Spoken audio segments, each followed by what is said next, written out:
Will it be the Boston Celtics or the Dallas Mavericks taking home the NBA championship? We're going to be doing a team review on the Toronto Raptors, and we're going to be finishing up the history segment that I started this last podcast. Thank you for tuning in to another episode of NBA Talk with Jaywalk. I'm your host, Jonah Walkenfuss, and make sure to stay tuned for the rest of this episode.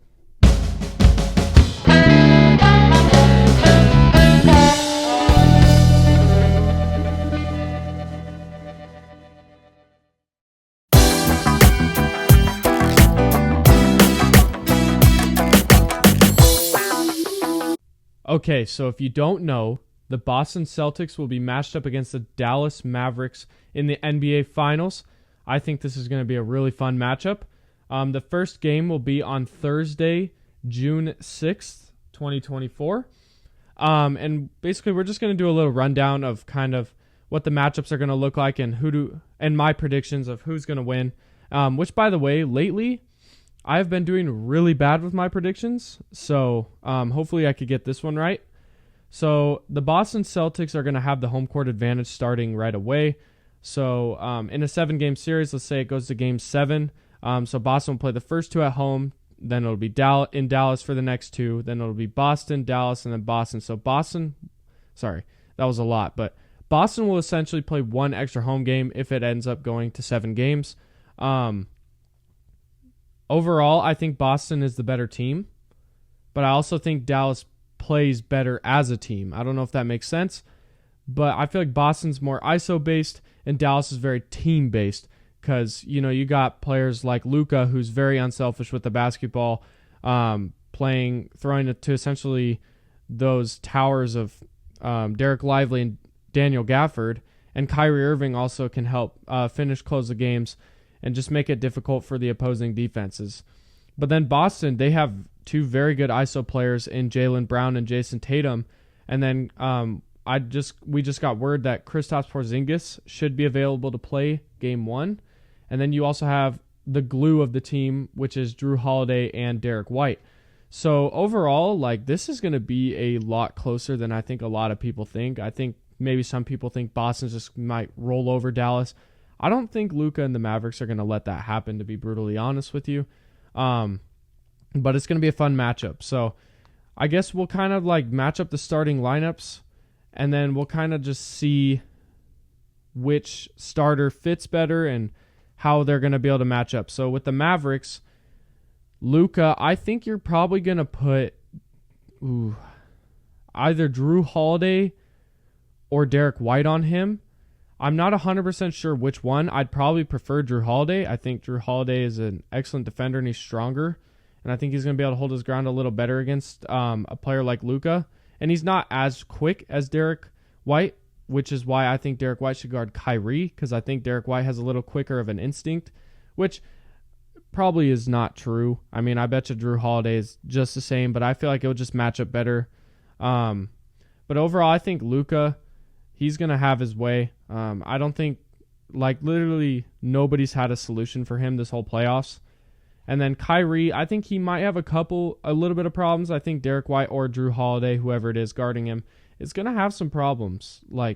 I think Kyrie could be having some problems, but I also could see him completely dominating. So who knows? Because Kyrie in the finals, he's pretty good in the finals. So then we have and then you have Jason Tatum and Jaylen Brown guarding PJ Washington, which I think will probably be Tatum's matchup. And then you'll have Jaylen Brown on Derek Jones Jr., which isn't a bad matchup either. And then obviously Porzingis will go against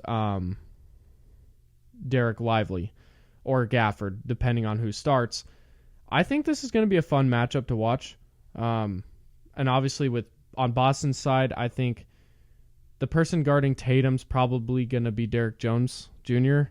And Jaylen Brown, I could definitely see maybe someone like Kyrie Irving guarding him, or maybe even Luka. I don't know.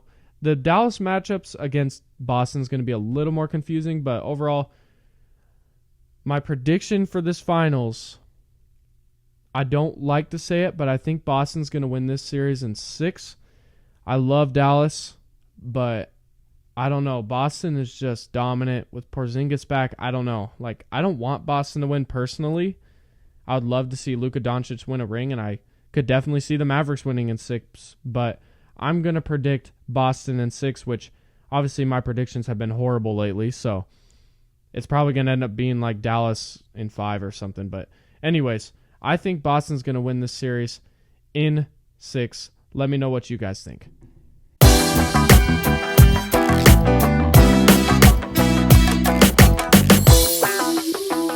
All right, it's that time of the video or episode where we are going to be doing an NBA team preview on to this week's Toronto Raptors. So the Toronto Raptors finished 12th in the Eastern Conference with a record of 25-57. So obviously wasn't the best season. Definitely a rebuilding team as they traded both OG Anunoby and Pascal Siakam this last season and during the trade deadline. So obviously kind of going towards that more youth movement direction where they can build in the future. This year's draft, they have the 19th and the 31st pick in the draft. They had to forfeit the 8th pick in the draft to the Spurs due to the Jakob Poeltl trade a couple years back. So essentially, the Spurs get that pick, but from now on, the Raptors will have their picks based off of potentially like how they rank next season. But this season they had to because of the Poeltl trade, obviously. Some key players they have on this team is Scotty Barnes, RJ Barrett, and Emmanuel Quickley. Those are my only key players. There's a couple other ones like Gary Trent you could even put Jakob Poeltl. You could put Grady Dick. There's many players. Ochai Agbaji, you can definitely put him in there. I'm just going to put those 3 because I feel like those are the key core players right now of this roster. Obviously, they can build throughout the draft. They can maybe try to trade up into this draft. But overall, I think this Toronto's team, they have a decent future. Like, there's certain teams like that I look that are below them that I'm like, yeah, they definitely have a better future than these teams. But I also feel like Toronto still doesn't have their core player, like that player they can build around. Scotty Barnes is great, but like I still don't think you could build around him with Scotty Barnes' just lack of a jumper. Obviously, he's worked on it, but I still don't think it's great. I don't know. There's not much to say about this Raptors team. They still have a lot of question marks. They need to go into this offseason trying to maybe trade some of their veteran players for picks and just younger assets while also being able to have, get a good splash in the draft at either pick 19 or 31. So I think Toronto has a solid future. I just think they need to kind of regroup and find their identity in the team. I just feel like they don't really have an identity right now. It's just kind of, let's just throw these players out there and let them play.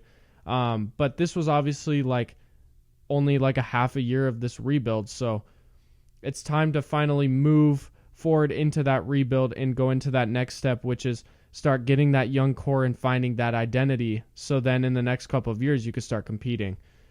So yeah, that's basically the Toronto Raptors. This wasn't a big topic on them, but there wasn't really much to say. They have a lot of question marks, and there's not much to say about the Raptors, but I think they do have a solid future.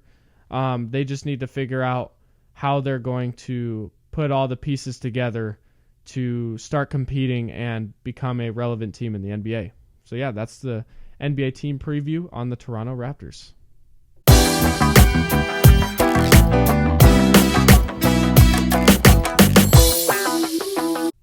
Okay, so this is the final little history segment. This is going to be a short little segment.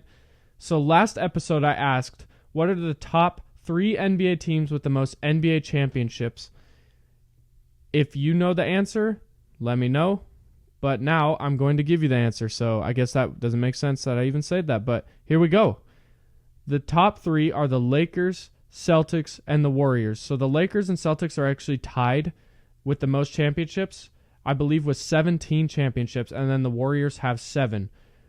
The Bulls are 4th. They're very close. They came with 6th. So if some of you said Bulls, you were pretty close. Honestly, I would have almost said Bulls if I kind of forgot that the Warriors won a championship 2 years ago. So, yeah. So it's the Lakers, Celtics, and the Warriors. And, yeah, so that's basically the history segment.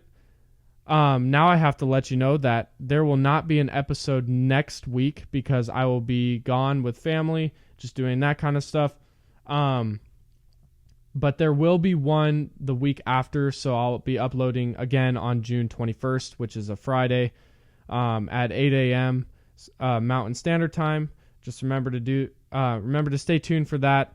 Thank you guys so much for the support. I appreciate every single one of you. And please continue to give me advice on what I could do in the future, maybe editing or any of that, or if I should maybe increase to a different social media platform, if I should, branch out and do some of that stuff. So just let me know all of that stuff, and I appreciate every single one of you. Thank you so much for tuning into this episode. This was podcast number 13 with your host, Jonah Walkenfuss. Make sure to stay tuned for the next episode. God bless.